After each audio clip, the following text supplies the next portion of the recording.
I know you're all going to have a lot of fun and enjoy and participate too. And if somebody else comes in, there's a seat up there by me, I won't be so alone.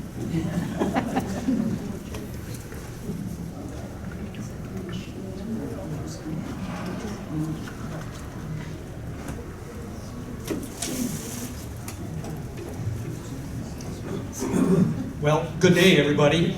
I'm David Super. I'm a Comanche Court kid. I'm a little nervous because my sister and some of her children are here today as well to keep an eye on me. And it's always an honor and a treat to come back home and do one of these history programs. This particular project has consumed me for the last 6-8 weeks, I guess. And my wife would certainly validate that I've found one rabbit hole after another as I've done the research on the men who have been sheriff of Meade County. And fascinating stories. This easily could turn into a full semester history course with 3 term papers and a final exam and all of that. And I don't think that'd just do Johnny Ager. And then you'd have to do the other 18 guys in a second semester course. So, since I've got a lot of people to cover in a relatively short period of time, we better get started. 19 men, 130 years. Why is there even a sheriff's office here? And why does it exist in the United States when it doesn't necessarily exist in other countries? It's one more thing that we borrowed or that we stretched and amended and made it fit for us from England. The English colonists that came here brought with them this idea of having a law enforcement agency, a peacekeeper agency that was separate from the military. England had that luxury because it was an island nation. They didn't necessarily need a big standing army to protect the country like the other nations of Europe did, because they were squabbling with each other all the time. And certainly England got in its share of dust-ups with Spain and France and Germany and others. But the island allowed them a certain amount of freedom to establish a law enforcement mechanism different from the other countries of Europe and probably other countries of the world. So, the civilian law enforcement, separate from the military, it was cheap, relatively speaking. It depended on volunteers. It relied on a bounty system, the posse, other ways to capture evil people and bring them to justice one way or another without having a great big constabulary of people on the payroll to keep things going. And it was also kind of assumed then, not kind of, it was assumed, that it was the common duty of all citizens. That if the need arose and there was an evil person that needed to be captured, found, brought to justice, that it was the responsibility of the citizenry to go out and get that person and bring them in, and not necessarily just hand it off to a deputy or the sheriff of Nottingham or whatever, that everybody had to pitch in and help with this. And that also meant that there were non-standard practices throughout England and in the United States as all of this whole mechanism evolved. And so law enforcement in Sturgis, Kentucky might be different than it is in Meade County, Sturgis, South Dakota, than it is in Maine or California, or you name the place. Now in the 21st century, a great deal of standardization has been woven into the statutes and the common practices and training that law enforcement officers have. But it has been a long, slow, evolutionary process.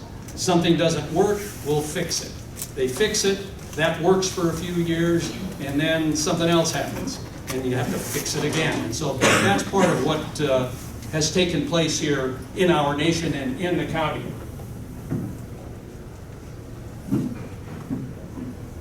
There's some milestones, and I'll just work through these quickly for those of you that are in the back of the room might not be able to see all of this. But the mechanism of the office of sheriff started here with the territorial legislature. So before statehood, they created the county offices, as it were, including a sheriff's department.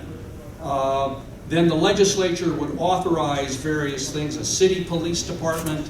The first kind of territorial-wide law enforcement officers that were authorized by the legislature was a game warden, the fish warden, as they were called in those days. And so it didn't necessarily start with catching bank robbers and cattle rustlers, but rather it was people who fished over the limit during the days when there was commercial fishing on the Missouri River and elsewhere. You know, what's the bag limit on turtles, you know, or something like that, or the creel limit on turtles. So this fish commissioner was created.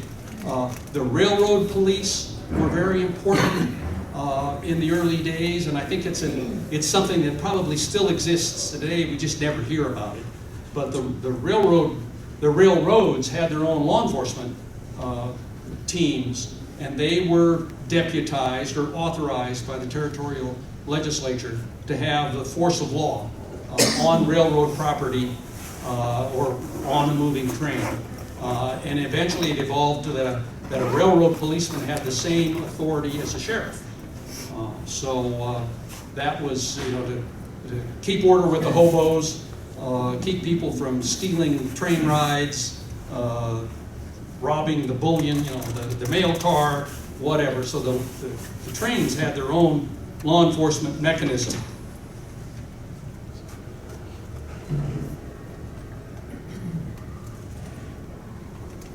Then a couple of things happened in the early part of the 20th century that the sheriff's office was already on the map, catching cattle rustlers, bank robbers, murderers, you know, all the other things that the sheriff does today or that city law enforcement does today.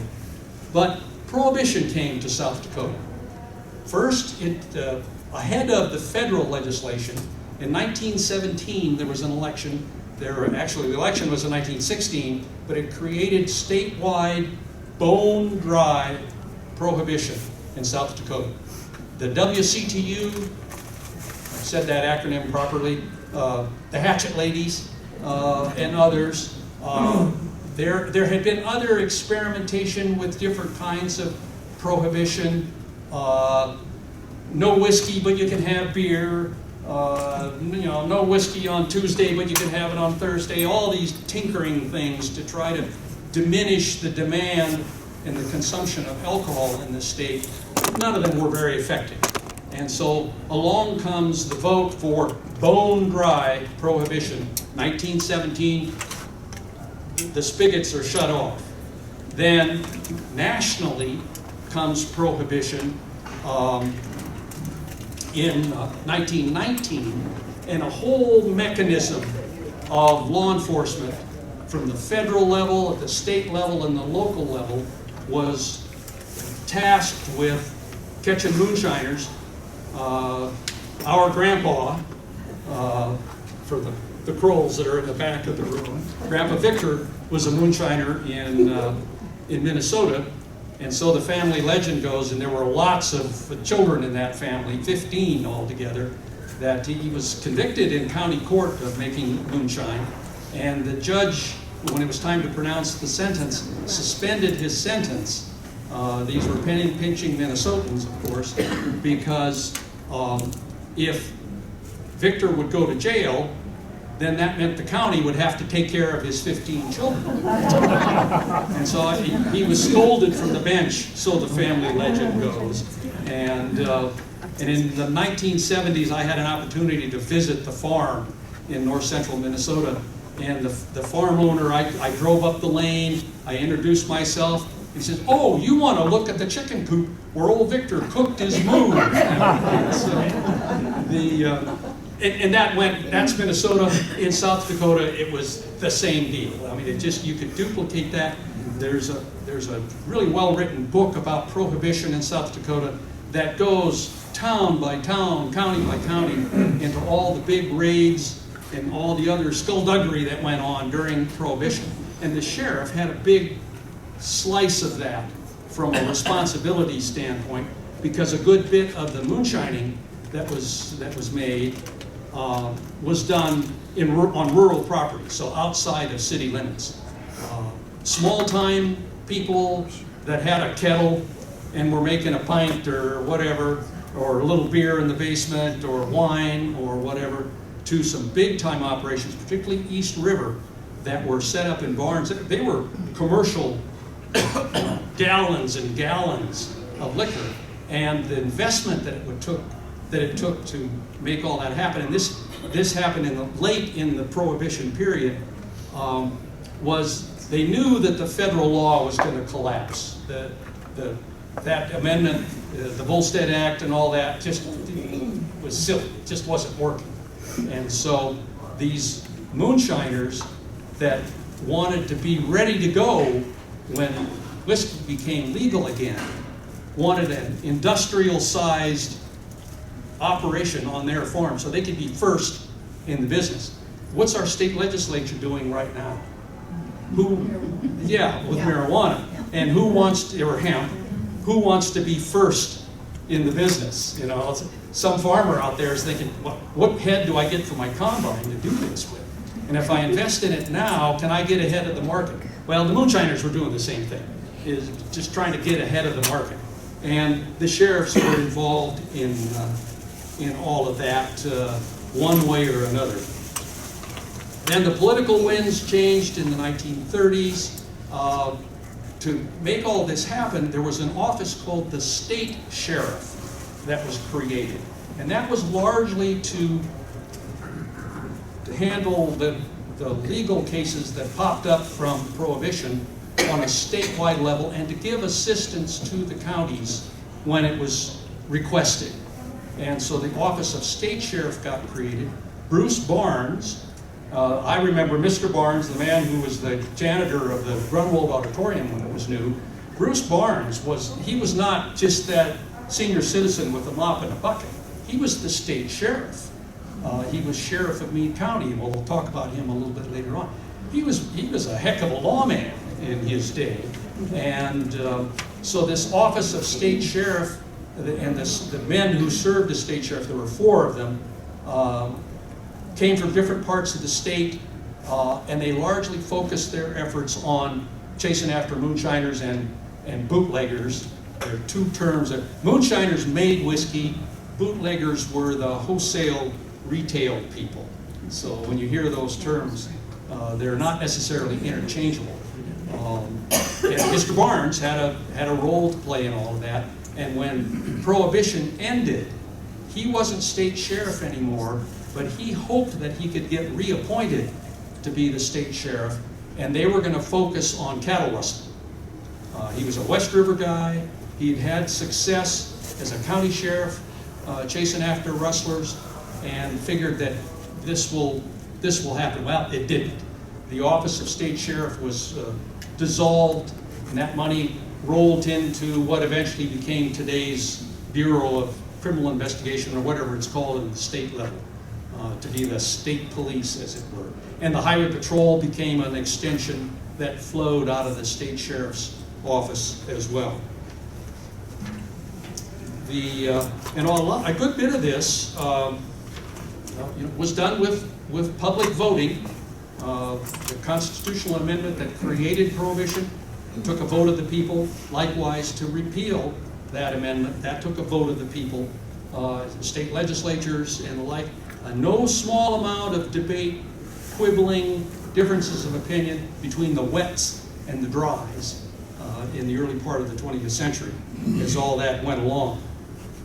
Then for the sheriff itself, for the office of sheriff, there are a couple of milestones. In 1950, voters in South Dakota said no to a provision that would have allowed sheriffs to serve more than 4 years in office. They were term limited to 2 two-year terms. And that went to a statewide vote, and it was resoundingly defeated in 1950. In 1954, same measure got put in front of the voters, and by a rather narrow margin, it was approved. 1954 was the first year that Johnny Yeager ran for sheriff. And that was the wind behind his sail that he needed to serve more than 2 consecutive terms. And well, I think all of us who were citizens of Meade County were the benefactor of that change to the statewide law. It allowed Johnny to stay in office for more than 30 years. And again, we could talk all day and just tell Johnny stories here of one kind or another. The other thing that is an important milestone for the sheriffs to be aware of is how their training evolved. Training for law enforcement officers at the city level was done locally. And finally, by the early 1970s, law enforcement got complicated enough, the justice system got more complicated, that law enforcement officers just had to be better trained, and their training had to be more standardized. And so at the University of South Dakota, they started kind of at the seminar level. Come for a week, come for a weekend, we'll do some more training for you one way or another.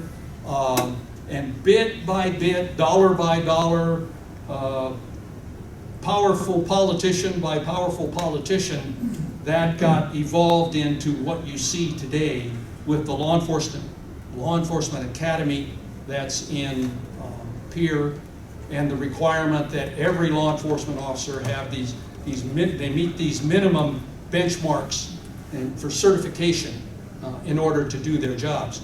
The sheriffs were late coming into that whole mechanism, and I'm sure there were probably some political reasons for that. The sheriff being an elected person and not necessarily a fit, eager 22-year-old with good eyesight and hearing and fast on the draw or with some muscle. Instead, the sheriff might be a politically popular person in a county who's 58 years old and hasn't been to the gym since 10th grade. So that I'm sure that was some of the pushback that the sheriffs said, no, we're good here. I'm the elected senior law enforcement officer in my county. The voters attest to my level of training. Well, eventually that all melted away as well. And so now, even if you're that 50-year-old person who wins the office of sheriff of Minor County, you're not certified already, you're going to have to go to the academy and get certified. And so that helps standardize things.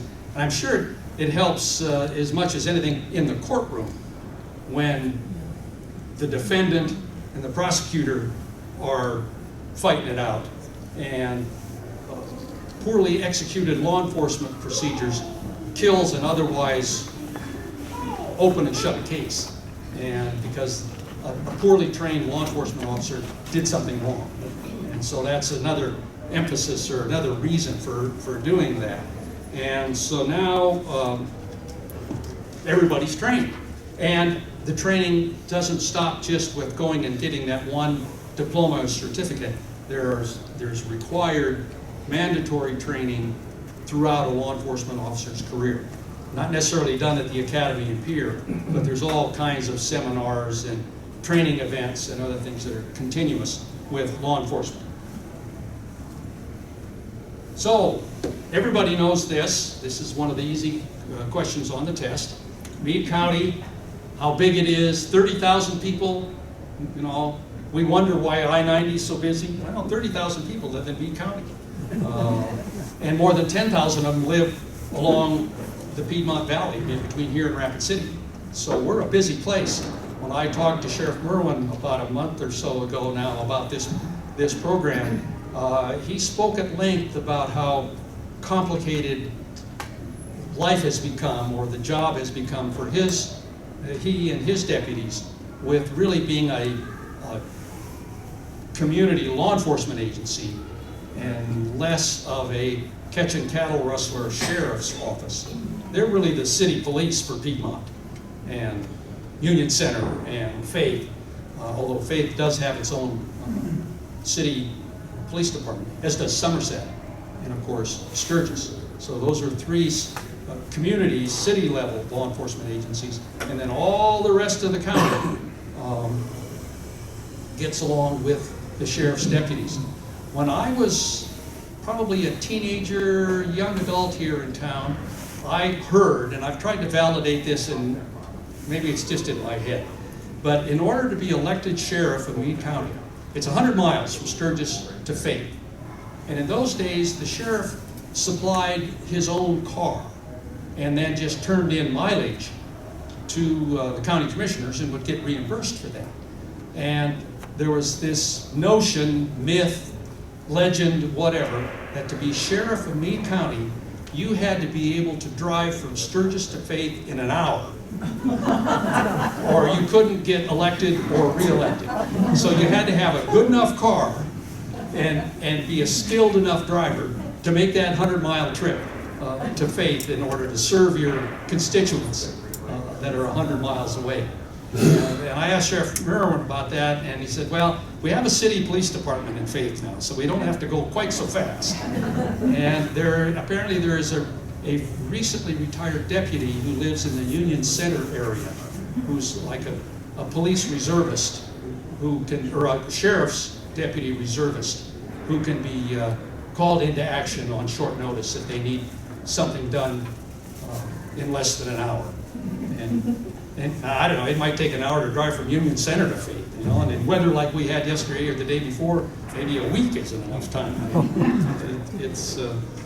The distances are great out there. Okay, the first sheriff is this guy. And William Souder, if I'm saying his name right, was first a lawman up in the Lee-Deadwood area. And in the late part of the 19th century, the late 1800s, Lee-Deadwood was really the capital of certainly the northern Black Hills. Rapid City had its place, but Lee-Deadwood was where it was at. And remember too, Meade County was part of Lawrence County until the latter part of the 19th century as well. So there was lots of economic and political allegiance here in Sturgis that went 12 miles up the canyon to Deadwood and to Lee. So this Souder guy comes out of that community where he had been a lawman and had done other things. Like a lot of the fellows that came here in the late part of the 19th, they were going to become millionaires as gold miners or freighters or saloon keepers or whatever. The gold rush was still in a decent amount of bloom in those days. And so this Souder fellow comes and is the first sheriff. They had a special election this summer of 1889 when the county got created to create all of the county offices. And so Souder ran against this Republican, Patterson, and he only won by 3 votes. And so, that was a close race. There was no recount. The loser said, well, you beat me. And they let it go at that. And Souder only served about 20 months until the Lawrence County, or Meade County, new Meade County, could get into the election cycle of the even year elections. And Souder ran again for election and he lost. And then he doesn't disappear, but he's no longer a player in the sheriff's office. The next sheriff, Valentine Beaver, he's a Republican, and if you do the math on Republicans, Democrats, through the 130 years, there have been more Democrats elected sheriff, and they've served for a total longer period of time than Republicans. I'm not a political analyst, although I play one all the time. So I don't know quite the rationale for that necessarily, because you'd have to look at the politics of the 19th century, early 20th century. Was it a factor of Democrats being the party of the little people and Republicans the party of the rich? And some of that's been turned on its head now in the 21st century. But that might explain why Democrats were able to be elected more often than Republicans. And certainly when you get to somebody like Johnny Yeager, who stays in office for 32 years, that makes the math lean heavily on the Democrat side pretty easily. So Beaver comes along. He's the sheriff when Meade County has its first legal execution of a condemned murderer who's hanged outside of the courthouse. That's where the gallows was built. A man named Jay Hicks who had murdered somebody. Beaver's a guy who goes on then to be the city chief of police, and that happens a couple more times through the course of the history of all of the sheriffs. Or they were a city policeman and then became sheriff. It would go one way or the other. But the county only had 4,600 people in it. And now we've got 30,000. So fewer constituents to take care of. Same distances. Because very early on in the late 19th century, early 20th century, Scobie County and all of a sudden I can't say the name of the other county, Delano County, they were two little rural counties that make up modern day Meade County, the north and eastern tier of the county. They were separate counties in those days. And that, it didn't last very long. It was quickly, clearly evident that they're just, the tax base and the mechanism, well, it just wasn't necessary. We'll just throw in with Meade County. And there was an election held over where the county seat would be. Would it be in Sturgis or Tilford, of all places? And Sturgis won handily. But Tilford was in the running there for a brief period of time. And some of the founding fathers of Meade County and Sturgis were from Tilford. And so there was some strength there to try to make things happen. So Beaver's a Republican. The construction started in those days, what would have been the new courthouse. Great-grandpa Graham's, however far back in that family you go, there was the contractor, he and others, the contractor to build the courthouse and the like. And the hanging of Jay Hicks was a milestone for Beaver. Next comes Jesse Brown. And Jesse Brown is important for a lot of reasons. He was sheriff over two split period of time for 8 years. He was involved in the arrest, the capture and arrest of Ernest Loves-War, who was the man who was the second person hanged in Meade County. And Jesse Brown also is another guy who came out of the gold line era. He was a freighter, a guard on the gold bullion wagons, probably a pretty good shot, a tough guy, no nonsense, had the respect of the citizens, and so he was elected sheriff as a member of the People's Party. And back in that era, in the late 19th, early 20th century, there were populists in South Dakota that had some political clout. And so he started out in that vein, and that evolved into being a member of the Democratic Party. But Jesse started in the People's Party, and father of 9, he owned the commercial hotel here in town. After he had finished his law enforcement career, he's 82 years old. They didn't have anybody to run for election, and I think he might have even been appointed to be the Register of Deeds for Meade County. And, Jesse, you know how the county works, get in there, and so, okay, I'll do it. So, what a citizen. And we still have people like that, thank goodness, here who serve tirelessly, even though the jobs aren't the most fun sometimes, and they're hard to do, and their pay isn't very good.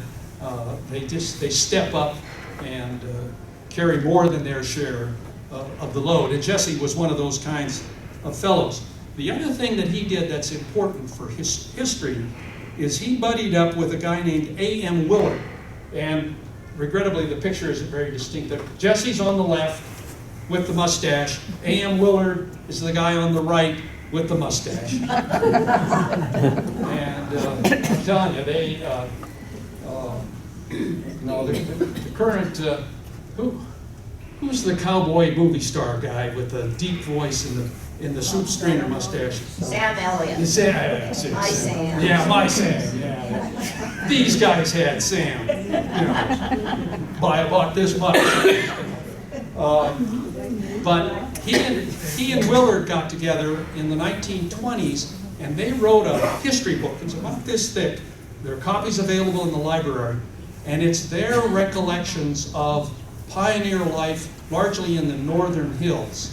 And it's a really interesting read, because they talk about law enforcement, gold mining, cattle ranching, life in town, and all of those things. And Jesse's, he had 9 children. One of his grandsons is a man named Kenneth Carson, who lives in Southern California. He heard that I was doing this program, and he and his family got in touch with me and said, let me tell you about Grandpa. And so I've got, he sent me a $7 envelope with Xerox copies of things that he has written and that his grandpa wrote about early day history in Meade County, including dispelling the myth that when they had the hanging for Ernest Lovesmore, who happened right after Jesse Brown was sheriff, they had the hanging there, right outside of the courthouse. They built the gallows there, and the county had constructed a big wooden scaffold around the gallows so that there wouldn't be this, they could control the crowd that would be there. And there was a myth has evolved that the sisters at St. Martin's Academy took their students to the hanging. You know, here's what happens when you sin. Thou shalt not. Well, Kenneth Carson very forcibly dispels that myth, that it just wouldn't have been allowed. You had to have a ticket to go to that hanging. There were members of the public there, more than just the immediate witnesses. But the notion that that the students were there, you know, under the control of, you know, Sister Drusilla, just it doesn't fit with me either. But I could see how the story could happen. And in the classroom at St. Martin's and in families in Sturgis, you know, were there somber moments because of what happened in the county that day, saying, you know, my goodness, this is Ernest Lovesmore murdered 2 ranchers, and he's been hanged. You know, that's a capital crime. It breaks one of the commandments. It's all these kind of, don't do this, children, whether you're around the dinner table or you're in the classroom, because in our county this happened. So anyway, I'm grateful to Mr. Carson for sending me all this information, and largely it's stuff that's been published already and the like. But for a fellow in his 90s to find me, a complete stranger, and you know, offer to set the record straight and all that about his grandpa, whom he remembers, I thought that was an interesting connection.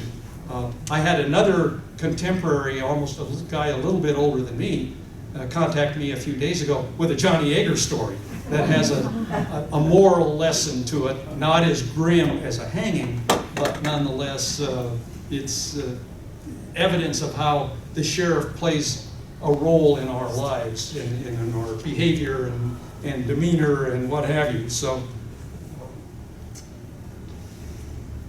John Smith is the sheriff when Lovesmore is hanged, and there are better copies of this picture available in other books and elsewhere where you can see the height of the scaffolding.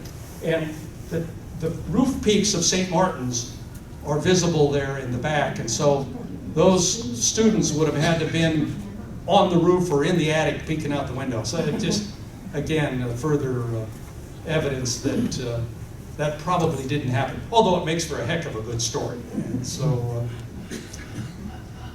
And it was in 1899 here, checking my notes, when Delano and Scobie counties were melted into Meade County.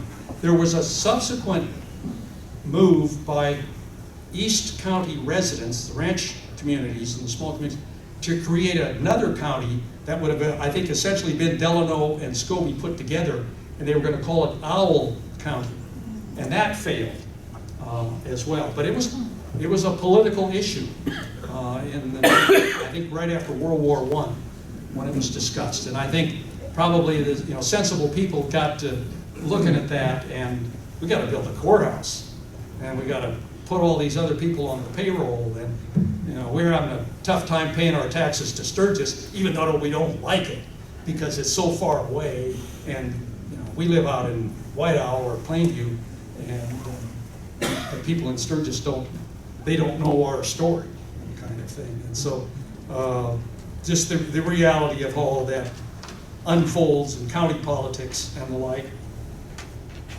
Next sheriff is Thomas Stewart. There's an interesting story that I found in an old newspaper about him. The sheriff and his wife volunteer. They have the sheriff has the responsibility to take a couple of prisoners from Sturgis to Sioux Falls to serve their sentences. One prisoner is like a bank robber, a felon whose sentence in the penitentiary is just for a couple of years. The other guy's a convicted murderer, and he's going to Sioux Falls.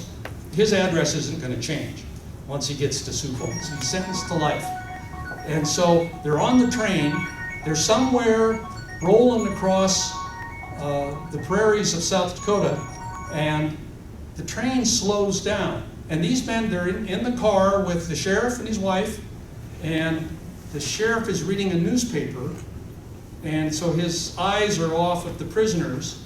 And the prisoner who's going to go to Sioux Falls just for a 2 or a 3-year sentence sees an opportunity to escape, and he opens the window of the train car, and the train had slowed down for a curve or a siding or something. He dives out of the window of the moving train. Now, it's not going real fast, but he jumps out the window of the train, and the sheriff who's been reading a newspaper is, where'd Larry go, kind of thing.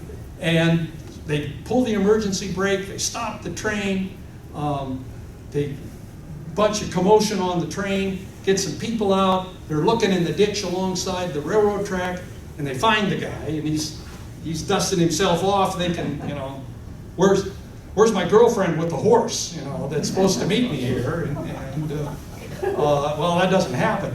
And the condemned guy who's facing a life sentence, and so, who's not shackled, just sitting in on the seat in the train. He just sits in his seat, and so he didn't seize the day, or maybe he was smart enough to realize that the damn fool had dive out of the window of a moving train.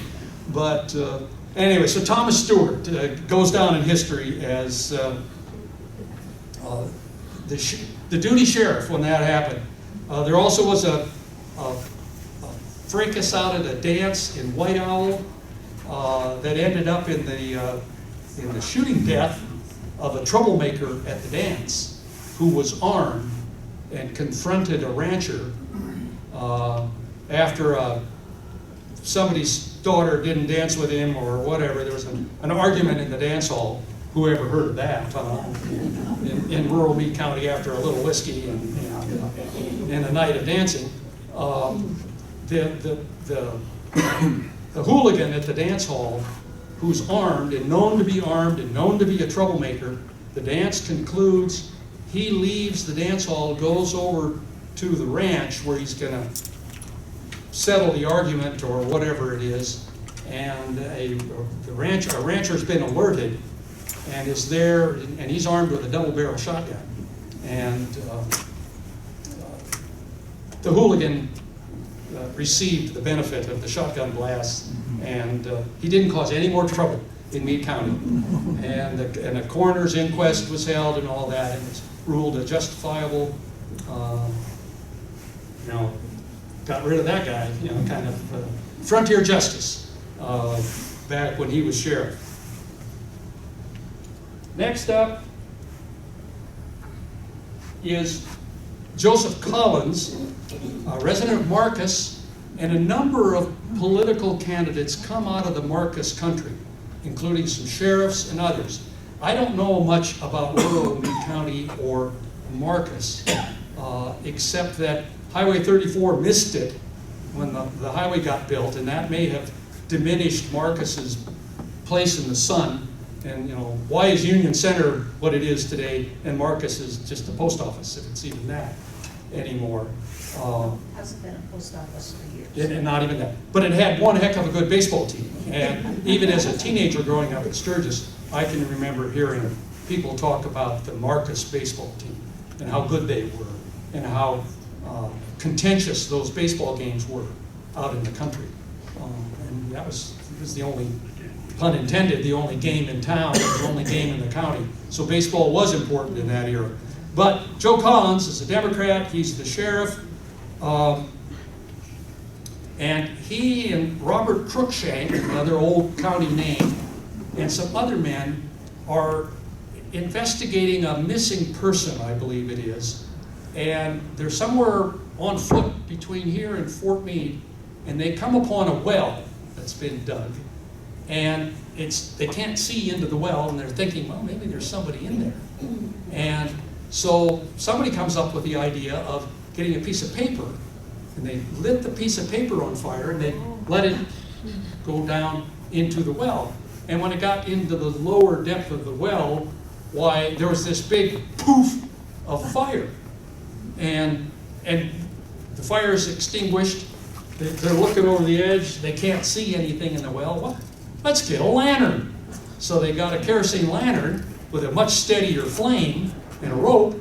They lowered the lantern down the well, and Collins and Cruikshank are looking over the edge. This time it wasn't just a little poof. It was a big explosion that put both those guys in the hospital. And don't do that again. That probably maybe went into some book somewhere for training of deputies.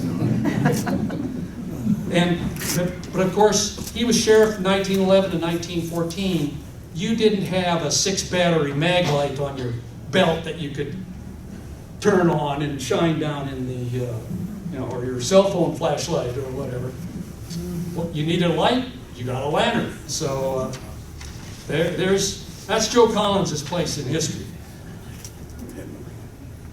Roy Scott is another Democrat, 4 years in office. He's the father of one of Sturgis's, of the middle 20th century most famous sons, V.J. Scott, who went on to be the chairman or the CEO of Mutual of Omaha Insurance, and the TV program, Wild Kingdom, as one of his ideas, and the like. Well, his dad, Roy, was the sheriff, had been a deputy as well. His place in history, a couple of things happened. Statewide prohibition gets started, the bone dry period for thirsty people in Meade County or across the state. And the other thing that Scott did, and from what I've been able to read about him, he had maybe a significantly more intellectual approach to how he handled the office, and based on his own education and what have you. He worked with other law enforcement officials in Wyoming and Montana and North Dakota, and they broke up a big horse rustling ring.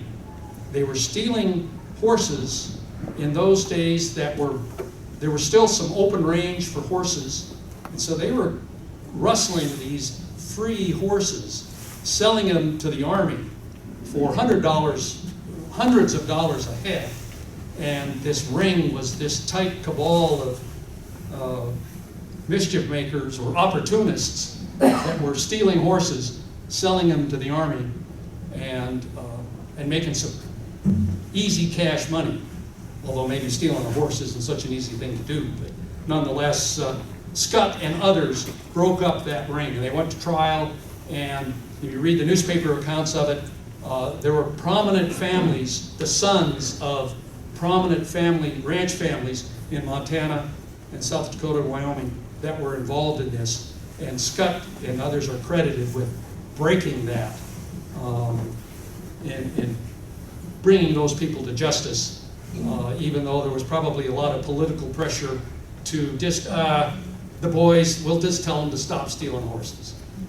And Scott and others weren't satisfied with that and made the court case stick. I don't know all of the details of it, but the late Dave Gray, lawman from Sturgis, game warden, was credited very early on in his law enforcement career with breaking a gang of poachers down in the Custer area, the Pringle poachers. And he got in some gunfights over that and the like. And Dave earned his stripes as a game warden of all things, breaking up some people that.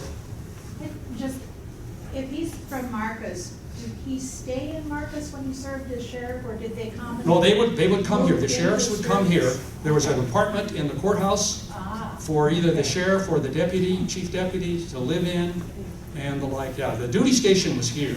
Okay. The courtroom was here. The train was here. The telegraph office, the telephone, all those things, the tools they would have needed to perform their duties were here. But and some of these fellows, when they would finish their term of office, went home to the ranch.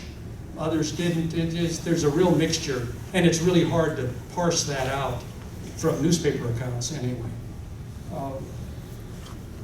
Fred Westgate's next. He was a deputy state sheriff for a while. Federal prohibition began during his term of office, and you know, he served only 2 years. You know, why can't we get a drink in Meade County? Well, you know, the sheriff, you know, we're going to vote him out next time. You know, maybe this will change. Well, it didn't. But poor old Fred, and there might be other reasons, but he was there when nationwide prohibition got put in. And that'd be a tough mountain to climb against. I would bet that if you could take a poll in the 1920s in Meade County, there would have been more wets than there were dries. And so that's just some of the reality of how all that worked. And the office of state sheriff is bubbling along then too. It's starting to do its duties.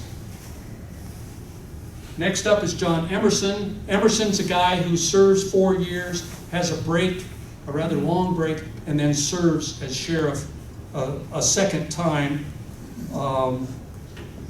Emerson's a Democrat. Westgate was a Republican, so there was that political divide at that election period that would also help explain how one incumbent gets turned out of office in favor of somebody else. He was from Pennsylvania. He had a ranch on Sulphur Creek, north, I think Sulphur Creek's north of town, and a lifelong bachelor. Next is Bruce Barnes, Mr. Barnes. Who in the audience here was a high school student in the 60s and remembers Mr. Barnes? It was in the 40s, remember? Oh, okay, well, yeah, as sheriff and the like. He was a janitor in the Well, by then, did he already have that duty? Okay. And and I regret now that as teenagers, somebody didn't tell us just who he was and what his career was like and the like. And I think it would have been a lot easier to just go up to his mop and bucket and say, tell us about this or tell us about that, and see if he would spin some stories for us. Instead, he was this kindly gentleman that took care of the auditorium, and he's kind of invisible to us otherwise, and which I think is too bad. Sharp-looking guy in a hat, and he did, as the state sheriff, he did a couple of things. He organized a mechanism of vigilantes, volunteers statewide that could be called at a moment's notice. You know, just like the movies we watched as kids. You know, well, Roy Rogers, you know, was getting the posse, and they're gonna, you know, get in Nellie Bell the Jeep and his horse and whatever, and catch the bad guys. Mr. Barnes made that happen on a statewide basis. Very seldomly, if ever used, but it was nonetheless an organized mechanism that was created. Going back to remember one of my early slides about how from English law enforcement practice, hey, it's a volunteer deal, and you're obligated as a citizen to help keep the peace in the county. And so Barnes is somebody who kind of put that down on paper and organized a mechanism for it. He also was the first president of the South Dakota Peace Officers Association, the lobbying group for law enforcement. And that weighs pretty heavily on the political scale as well.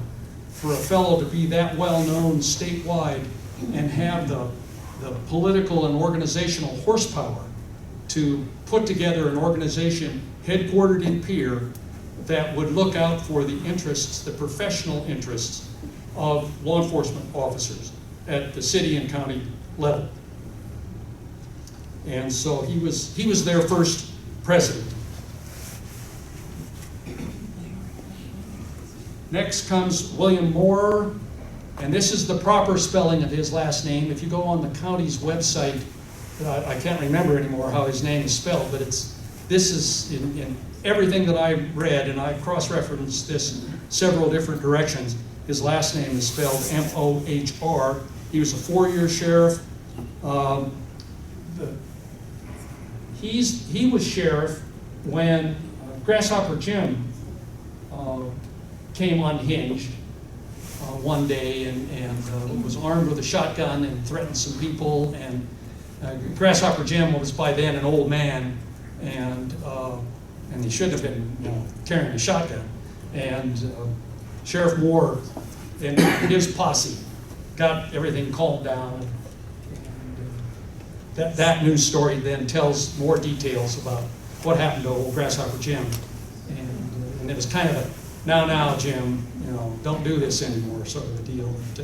And they probably took his shotgun and his ammo away from him so that he wouldn't hurt anybody. Moore was a decorated veteran of World War I, a military veteran. And he was one of the first patients in the Fort Meade Hospital. He was an old man, quite ill, when Fort Meade Hospital got started up. And he wasn't the first patient, but he was among the very early patients to be there as just a general medical patient. He had had a heart attack, or I can't remember now what his ailment was as a very senior citizen. And Vern Doyle, folks here in the audience remember Mr. Doyle, Colonel Doyle. He went by several different, Coach Doyle went by several different, he played taps at Sheriff Moore's funeral. So the hometown threads stitch through a whole lot of these things, these stories of the people. Most of the Protestant sheriffs were Masons as well, and so their funerals were always, the lodge would assist with that one way or another. Shrek Acosta, am I saying the name? Okay, because that's misspelled as well. The H is oftentimes left off in some of the spellings that I have read. And I don't have a lot of information about Sheriff Shrek Acosta. It was a well-established family name here in Meade County. He was a guest among the guests of honor when the new armory, what I call the National Guard Armory on Main Street, was dedicated. He was on the dais with the mayor and the governor. There was a congressman there and the like, and the sheriff. And so he was sheriff for 4 years. The population of the county had dipped then as the nation was preparing for World War II, and it was just coming off the Depression as well, and the Dust Bowl, and so the overall population of the county had diminished in the 1930s. And in his first election in 1936, and this is not uncommon, there was a primary race But then in the general election, there was an independent candidate as well. There was a Republican named John Poughton, an independent named W.L. Michael, and Shrek Acosta, and he won. And then he ran for election 2 years later and won a second term. And died in 1946. I don't know where he is buried. The trail goes cold, at least in the newspapers, for him. Walter A. Miller, not Walter D., is sheriff of Meade County then for 4 years during World War II. And he was unopposed for his second term. And that would have been right in the middle of the war. The nation, the county, the city, everybody was busy with thoughts on the war. And so the idea of having a campaign for sheriff, if the guy was otherwise doing a good job, I think probably was a no-brainer. And he was a Democrat, so all these other Democrats had preceded him. And so we'll just keep him in office. The Sturgis National Guard unit is called up for duty for World War II. 2 young men in the Guard unit later become sheriffs of Meade County. Leroy Sweet Anderson and John Eggert both go off to war with their other brothers and buddies and don't come back for almost 5 years. So the other thing that is interesting, and it's a complicated story, and I would have to do more reading to get all the details straight, but Shrek Acosta's deputy was Walter Miller, his chief deputy. There was must have been a gruesome assault crime here in Meade County in the late 1930s where a teenage girl, and she was 17, 18 years old, was assaulted. She was walking home from the movies. And it was a horrible crime that must have really put the town on edge. And they caught a suspect in the crime, and they had to move him under guard from the Meade County Jail to Rapid City because there could have been a lynching here. There was that much sentiment. The town was that riled up about all of this. And another suspect was detained in the jail as well. And he was not guilty of the crime. There was eventually a trial conducted for the fellow that they had to ship out to Rapid City for safekeeping. But the other guy that was held in the county jail for, I think, 5 days, sued the county, sued Miller, who was a deputy, and Shrek Acosta, who had been the sheriff, sued him for civil damages, for false imprisonment and the like. And he won the case. The case was filed for upwards of almost $50,000 in the 1940s. It would have been a pile of money. And the case was finally settled, and the defendant, the person who brought the suit, won, and the judge awarded him $200. So there's more to that story, and I don't know that there's anybody alive in town today who would have been either a witness or have real firsthand knowledge of what would have happened. And imagine a high school girl getting grabbed off the street and assaulted, and the newspaper account is assaulted, so whatever that meant then. A terrible thing. That'd stir up the town, certainly. David, was that the same Walt Miller that went on to work for the city for years and years as Might have been. clerk or auditor or whatever they called it then? Could have been.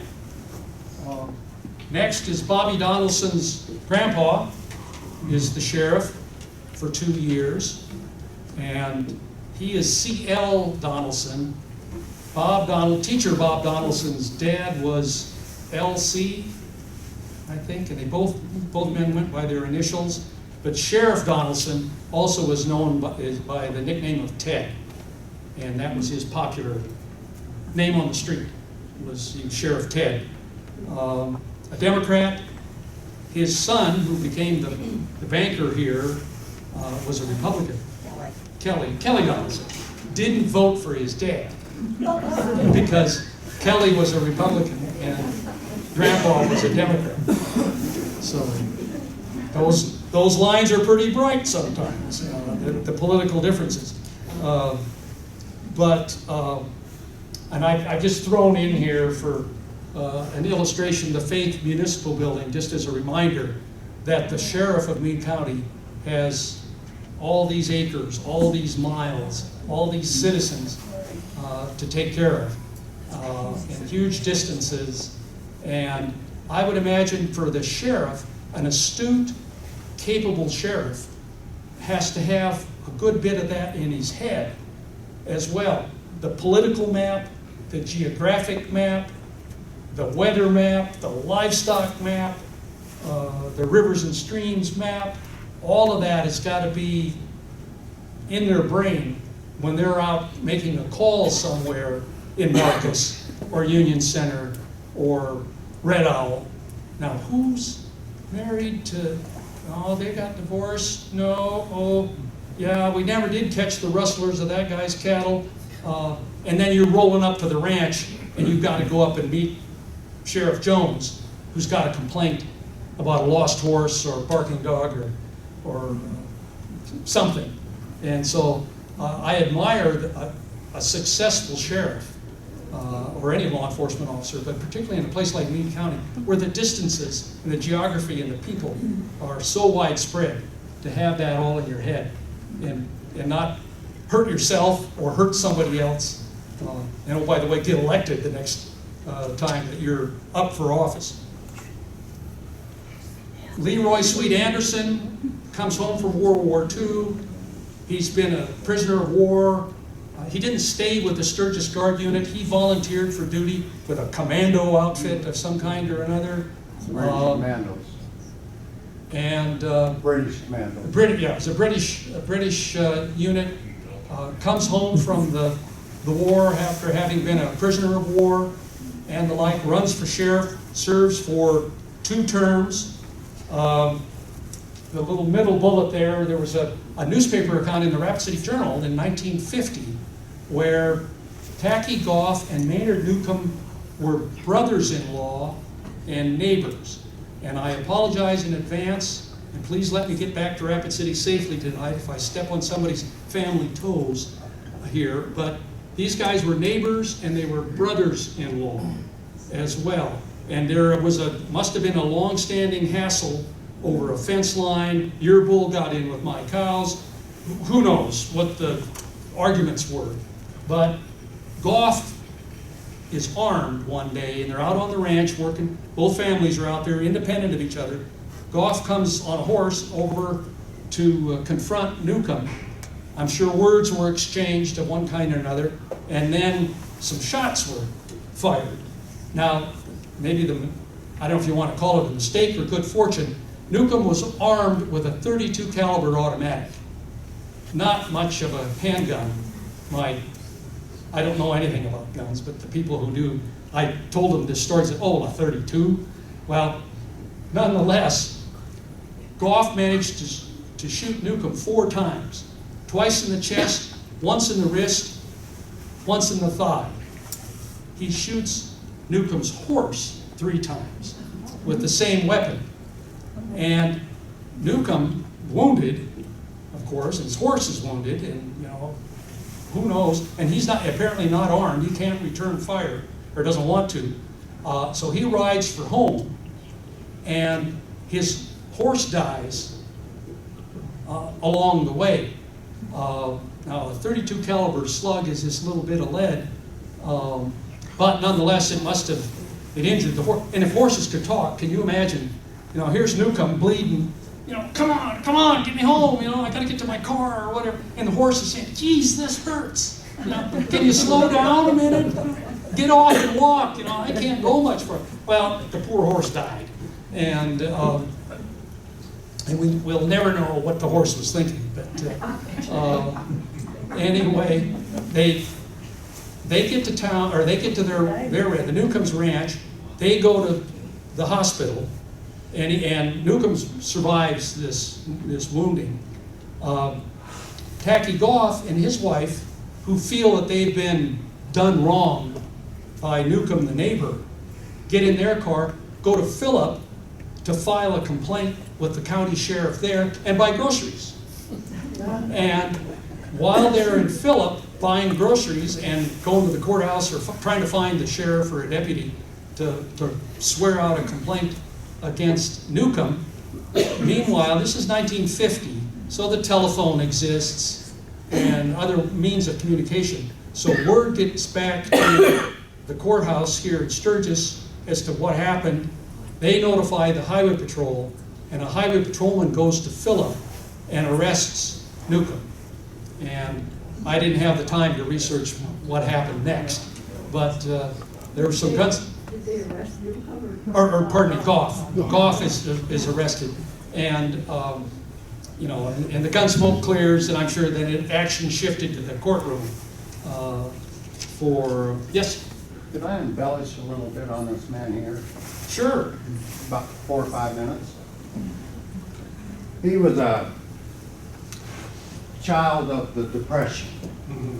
He joined the CCCs out here when he was 14 years old with his brother Adolph Anderson, known as Coob.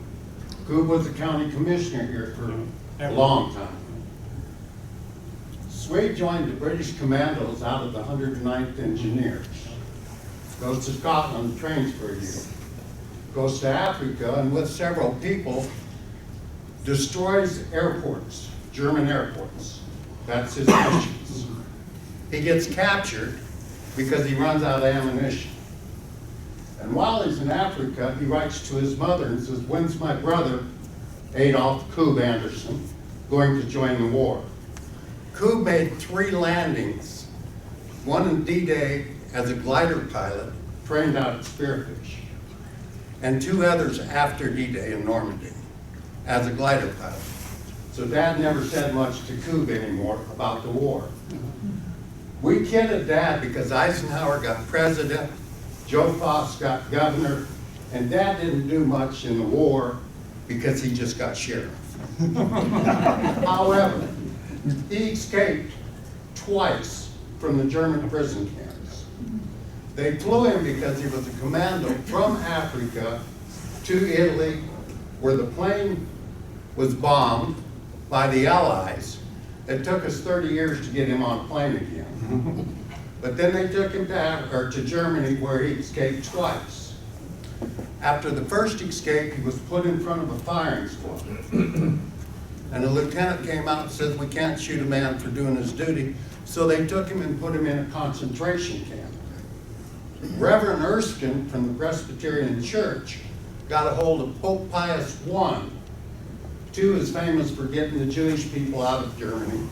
But Pope Pius I sent a cardinal to the concentration camp and got Dad out and back to Astala.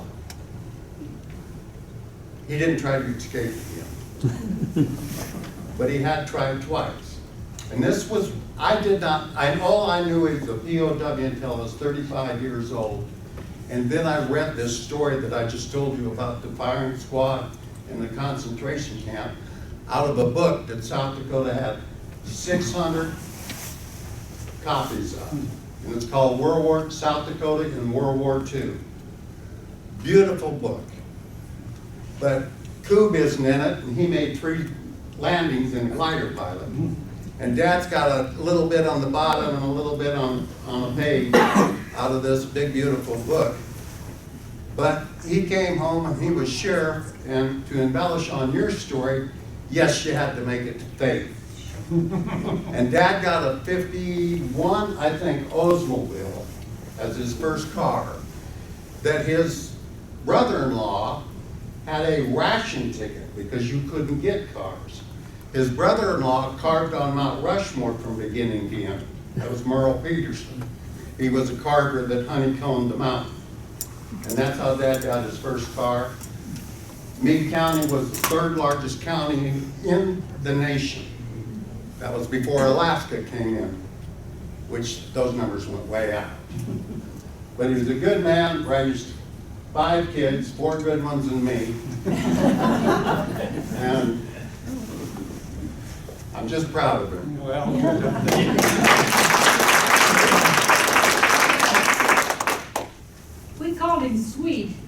Yeah. And I worked for him.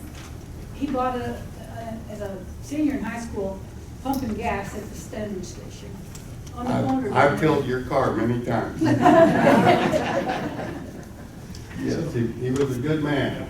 And, yeah, again, someone who had this breadth of knowledge of the county and its people, and just knew the pulse of the county, because that's what it would take to be the sheriff. Well, you all knew Tex Alden and Helen Alden. That was Dad's deputy. And there was one deputy, and then Dale Berry was the chief of police. And about 3 law enforcers took care of the county at the time. And a funny story, 2 funny stories. He took a prisoner to Yankton. He was going to serve a long time. And he said it would be an embellishment because that ride that we just had here, I will never forget. And that's getting back to making it faith or not. The district, or the South Dakota investigation, whatever it is, DIC, or the big boys in South Dakota, had gotten Dad to go down and sit in a poker game in Winter, South Dakota. And those of you that knew Dad, he got stuck in this game. And he's supposed to get up and call these people when to bust the game. And he calls the DIA or whatever it is for South Dakota, and he says, look, there's a bunch of farmers and ranchers, it's an honest game, nobody's cheating nobody. He says, you go ahead and call off your investigation. And he went back and sat down and tried to win his money. There was no POW, he knew how to play cards. A lot of you might remember the illegal card game that he had going on in his bar in the back room in Sturgis. Some of you might have played in that. I know my GI Bill went to it every time when I was going to school at Black Hills. But thank you for that. You're welcome.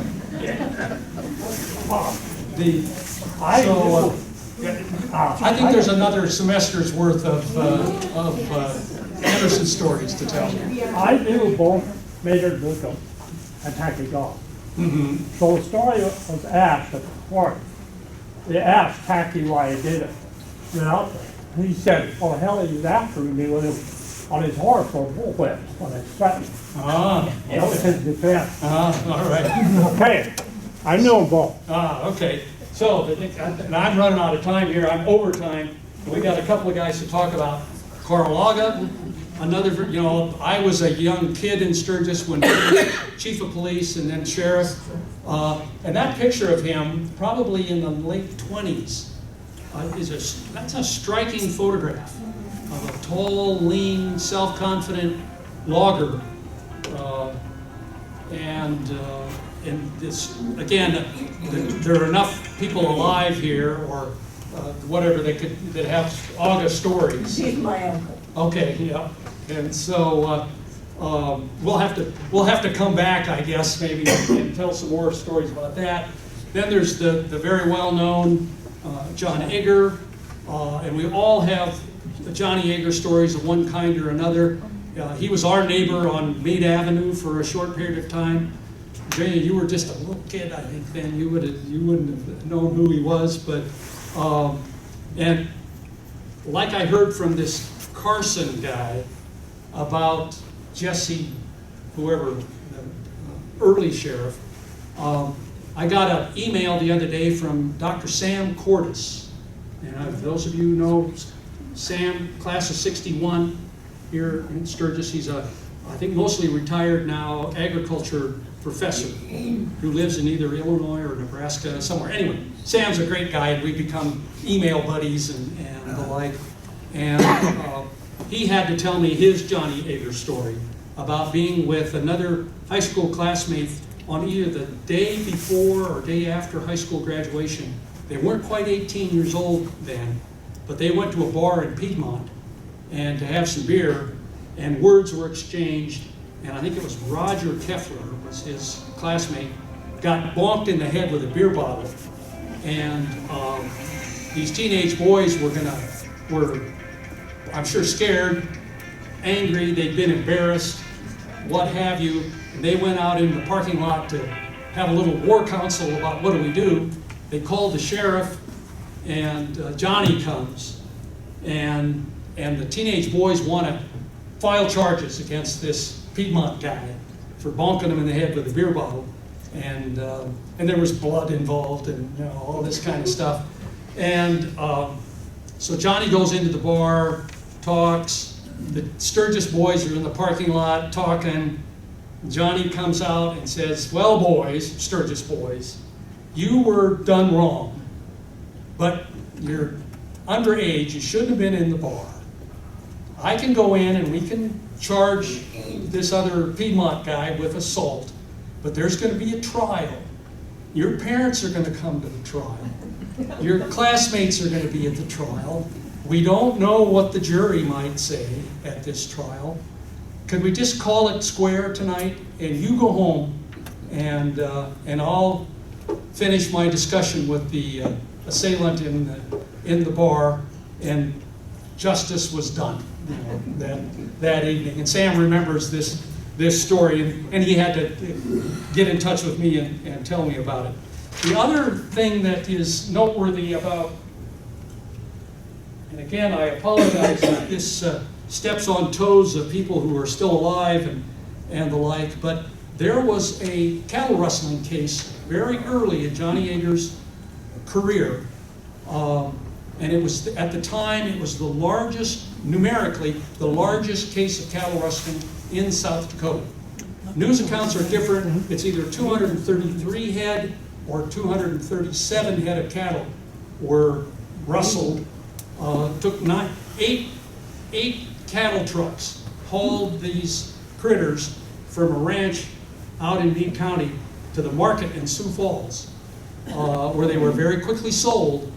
And it all, the defense, and there was a big trial, and this is a photograph taken in or of the courtroom.